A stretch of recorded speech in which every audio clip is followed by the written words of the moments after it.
ദാ ആ കാണുന്നതാണ് ഞങ്ങളുടെ വീട്. ഇത് ഏട്ടന്റെ വീട്. എല്ലാ വർഷവും ഞങ്ങൾ ഇവിടെയാണ് ഓണം ആഘോഷിക്കുന്നത്. ഇതാണ് ഞങ്ങളുടെ ഇഷ്ടായോ? രാവിലെ 5 മണിക്ക് എഴുന്നേൽക്കാനായിട്ട് അലാറം വെച്ചിട്ട് കിടന്നതാണ് ഞാൻ. അലാറം അടിച്ചൊന്നും ഞാൻ അറിഞ്ഞില്ല. എഴുന്നേറ്റ് വന്നപ്പോൾ 7 മണിയായി.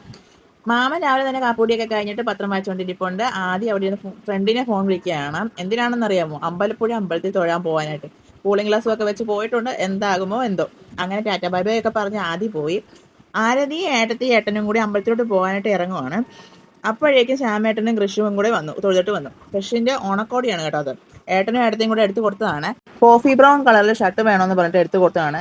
അതുകൊണ്ട് എന്താ ഇന്ന് ഫുൾ ഡേ ആ ഷർട്ട് ഇട്ടുകൊണ്ട് നടക്കുമായിരുന്നു. പിന്നെ ഏട്ടനും ഏടത്തി ആരത്തി എല്ലാം കൂടെ അമ്പലത്തിൽ പോയി. പിന്നെ ശ്യാമേട്ടനും കൃഷിനും ഞാൻ ബ്രേക്ക്ഫാസ്റ്റ് കൊടുത്തു. ഇന്ന് എല്ലാ വീട്ടിലും ഇഡലി സാമ്പാറും ആയിരിക്കുമല്ലോ. ഇവിടെ അത് തന്നെയാണ്. ഒരു ബാച്ച് അമ്പലത്തിൽ പോയിട്ട് വന്നു. അടുത്ത ബാച്ചിന്റെ ഒരുക്കം ഇതുവരെ കഴിഞ്ഞിട്ടില്ല. ഇവരെന്തിനാ അമ്പലത്തിൽ പോകുന്നതെന്ന് അറിയത്തില്ല. ഇപ്പൊ അമ്പലം അടച്ചു കാണും. തിരുമേനി നട അടച്ചിട്ട് വീട്ടിൽ പോയി സദ്യ കൊണ്ട് വിശ്രമിക്കുമായിരിക്കും. അങ്ങനെ ഓരോരുത്തരായിട്ട് ഒരുങ്ങി വന്നേ. ഇനി എപ്പം പോകാനാണോ സമയം? ഇപ്പം തന്നെ 11 മണി കഴിഞ്ഞു.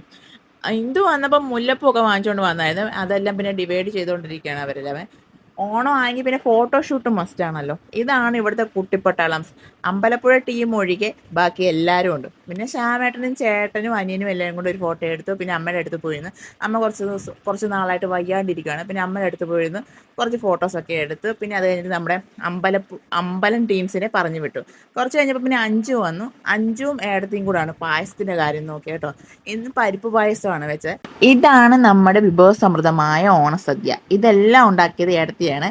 എനിക്ക് സദ്യ ഉണ്ടാക്കാനൊന്നും അറിയില്ല, കഴിക്കാനേ അറിയത്തുള്ളൂ. എനിക്ക് കാളൻ പച്ചടി കിച്ചടി ഇതൊന്നും ഉണ്ടാക്കാൻ അറിയത്തില്ല. അങ്ങനെ പിന്നെ നമ്മുടെ കുട്ടിപ്പട്ടാളംസിനെ എല്ലാം താഴ്ത്തിയിരുത്തി സദ്യയൊക്കെ കൊടുത്തു.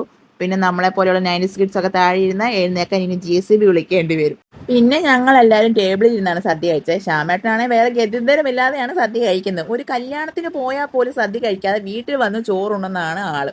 അതുകൊണ്ട് എന്താണെന്നറിയാമോ? തിരുവോണത്തിന് ഉച്ചയ്ക്ക് സദ്യ കഴിക്കും. രാത്രി സദ്യ കഴിക്കാനുള്ള ബുദ്ധിമുട്ടുള്ളത് കൊണ്ട് നേരത്തെ പോയി ചിക്കൻ വാങ്ങിച്ചു വെച്ചിട്ടുണ്ട് കേട്ടോ. ഇതെല്ലാം തിരുവോണത്തിലും ഇത് തന്നെയാണ് ഇവിടെ അവസ്ഥ. പിന്നെ ഞാൻ ചിക്കൻ കറിയൊക്കെ വെച്ചു. ഏട്ടൻ്റെ വീട്ടിലും കൊടുത്തു, മാമൻ്റെ വീട്ടിലൊക്കെ കൊടുത്തു. ശ്യാമേട്ടന് ഏതായാലും സന്തോഷമായി. ഇനി രാത്രി സദ്യ കഴിക്കണ്ടല്ലോ.